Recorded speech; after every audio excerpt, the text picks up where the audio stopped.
Olá, saudações! Há poucos dias, 10 caminhões Peterbilt foram desembarcados no Porto de Paranaguá, no Paraná.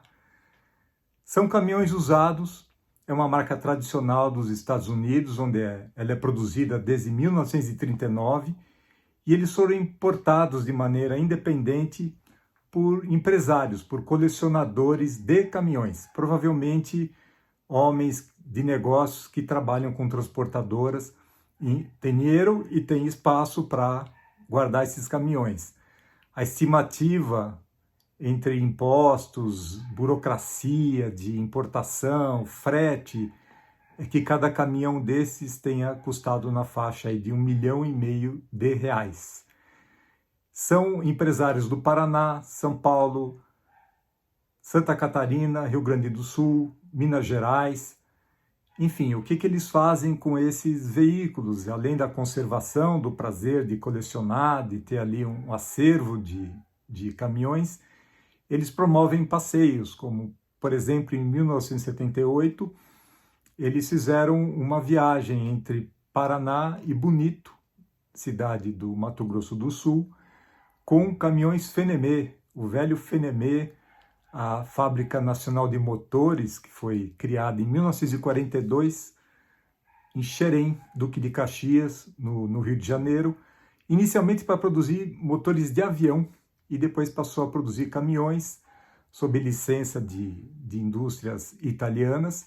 Esses caminhões se espalharam por todo o país, né, aquela cara chata do Fenemê, e eles estão na mão, os que sobreviveram na mão desses colecionadores estão em perfeitas condições, eles rodam, são impecáveis e fazem muito sucesso por onde passam, porque existe uma memória grande no brasileiro desses caminhões rodando por aí.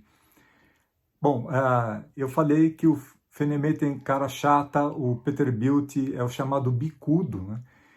Que não é uma solução que predominou aqui no Brasil por conta da legislação que leva em conta o comprimento total do caminhão, desde o cavalo mecânico até a carga. E por isso o último bicudo aqui no Brasil deixou de ser produzido agora em dezembro de 2020. Esses Peterbilt são, a maior parte deles são caminhões pesados, com grandes motores movidos a diesel. Havia algumas versões menores, mais compactas, movidas a gasolina, mas me informa o repórter Rodrigo Ribeiro, que é o autor da nota que deu origem a esse comentário, que a versão a gasolina vai dar lugar a uma versão elétrica. Então, a eletrificação da indústria automobilística chegando aí aos caminhões. O Peterbilt, para quem acompanha, gosta de cinema, ele se tornou muito conhecido, ele é um protagonista mesmo, né? Ele tem um papel na franquia dos Transformers, né? Então, são 6 filmes, se eu não me engano, e o caminhão está sempre presente lá, é o Thunderbird. É o Peterbilt. Outros filmes também trazem caminhões como protagonistas ou como coadjuvantes. Posso lembrar alguns, como o Licença para Matar, da franquia James Bond. Esse é de 1989, em que caminhões fazem manobras arrojadíssimas, tem perseguições. Mesmo caso de 78, Comboio, e outras também, mais a pegada de comédia, perseguição, muita aventura, muita agitação, Agarra-me se puderes. Mas eu vou falar de 3 que eu gosto especialmente. Mad Max, né? A primeira, a versão original 1979, até a última 2015, com aqueles caminhões e aqueles veículos modificados, rodando daquela maneira ensandecida pelos desertos da Austrália. São filmes de ação que eu gosto bastante. E já pensando num clássico mas aí um filme muito premiado, eu até tenho esse aqui, Salário do Medo.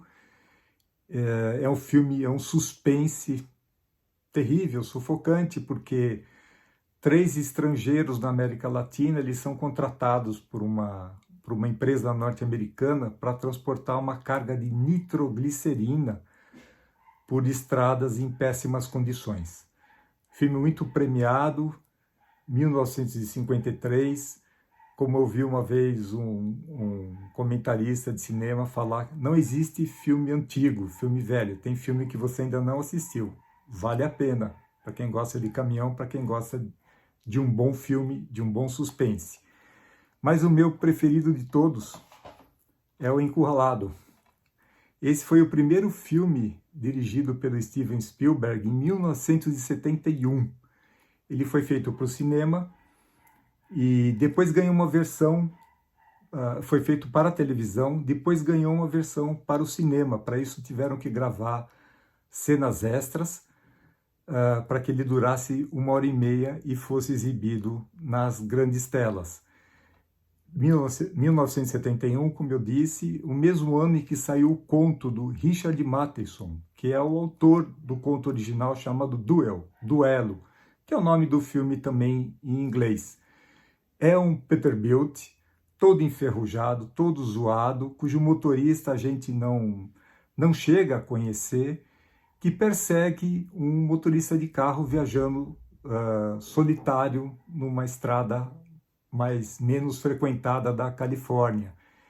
É um suspense, é um filme excelente, um dos que eu mais gosto do Spielberg, e é protagonizado por um Peterbilt aí, sempre ali, assombrando, tocando terror no retrovisor do pobre motorista. E, bom, eu não vou... Tá bom que o filme é de 71, mas eu não vou contar o desfecho, só garanto que vale muito a pena ver. Esse Richard Matheson, autor do conto original e colaborou com o roteiro também, ele é autor de outros contos que foram levados ao cinema, como Em Algum Lugar do Passado, Eu Sou a Lenda, filmes que... Esse Eu Sou a Lenda teve 3 versões no cinema. Enfim, eu vou parar de falar de filmes e livros que eu também gosto muito, mas são obras que conversam com o nosso tema indústria automobilística, nesse caso, caminhões. Como eu disse, eu me inspirei para fazer esse boletim, que eu também usei na CBN nessa segunda-feira, numa matéria escrita pelo Rodrigo Ribeiro no site da Autosport. Então, se vocês quiserem saber mais detalhes, quiserem ficar atualizados, por exemplo, hoje a Volkswagen anunciou que vai adotar o nome Volkswagen nos Estados Unidos. Está lá detalhada essa informação. Passa lá no site autosport.globo.com e fique informado sobre tudo que acontece na indústria automobilística e testes e novidades. Até a próxima!